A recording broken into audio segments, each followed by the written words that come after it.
Hi again, everybody. Mike Elliger for FullAccessSports.com and our Student Athlete of the Week feature with the Lady Bearcats this week. This young lady, Lincoln High School out of Portland, Alexa Beeson. If you watch her on the tube, if you will, she's number 22 and been getting a whole lot more playing time of late. One of the things I noticed when you first got here as a freshman was that it seems like Lincoln High School has put a lot of young ladies into this conference. There's at least 4 or 5 of you, 2 of them on this roster, Mackenzie Lamson being your classmate teammate at Lincoln. Before we even get started about you, what brought you guys here together? Well, it actually originally was, we were just deciding on our own separate things, and I decided that I was going to go to Willamette, and she was kind of still in the search. And then we ended up talking about it one day after school, and it was like we were both just going to go to Willamette, and we're like, oh, sweet. It made it easier because then the goodbye wasn't hard, so we were just like, hey, see you at school. So sounds like a good deal.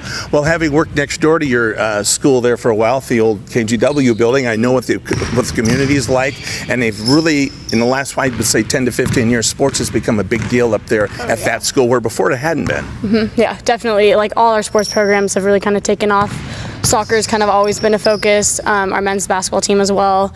Just everything is kind of blowing up, really. So it's been a fun environment.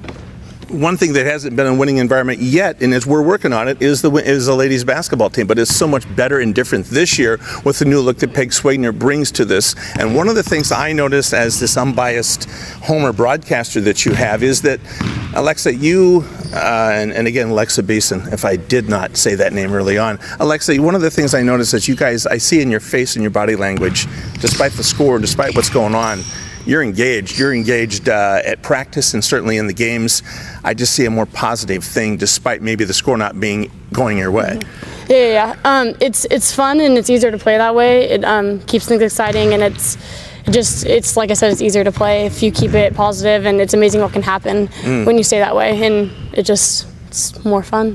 What has happened for you? You're not a starter, you were at one time. What's happened for you this year, other than in the last half of the season, much more playing time? I think I've been working more, so I've been becoming more comfortable and confident with myself, and I think our team is kind of settling now and really kind of finding our niche and like where people need to be, and so it's easier to then play and then get where I need to be working off that. And I've also noticed when we talked about Mackenzie, a starter for 2 years, not a starter this year. Wow, what a difference that made. Who knows why? I like it, her coming off the bench. I like you coming off the bench. Yeah. I think it's just fared well for both of us, being able to come off the bench, and that's where our roles fit. And yeah, she's been really successful, and so it's cool watching her go, and it works for both of us. Coming into the weekend against PLU and Lewis and Clark, we are 1-19. We've come close. In fact, the PLU game up there was very close. It was tied. They did a 9-point run on us. We lose by 4, 54-50, as close as it's been since we defeated Linfield earlier this year. What's been the feeling as you approach the second half of the season, not having more than one win yet, but just that you're playing better as a team and it's more fun? I mean, going to the second half, we just keep the mindset that like we have nothing to lose, and if we lose that, then things are going to start going downhill, and we continually improve each game, every day of practice, and so we know we have that on our side, and if we stay confident and positive and know we have nothing to lose, then we're going to be successful out of it. I've also seen a whole lot more sweat during the practices. I've seen a whole lot more running, little things. There's a whole lot of different culture in the practices, in a good way. Yeah, oh yeah. I think we're all really starting to understand. I mean, it's a learning curve that we didn't have in the beginning of the season, so we had to pick it up, and we're all starting to understand what's needed and what's necessary, and that results in sweat, you know. And whatever. Yeah, whatever else, blood, tears, whatever it may be. As you look ahead to next year, just a little bit with 4 or 5 games to go, you have to be excited about who's returning, possibly who can be recruited, and how this team has gelled together. And I don't mean that in a real flippant way. I mean, really, there has to be some positive looking even into next year. Yeah.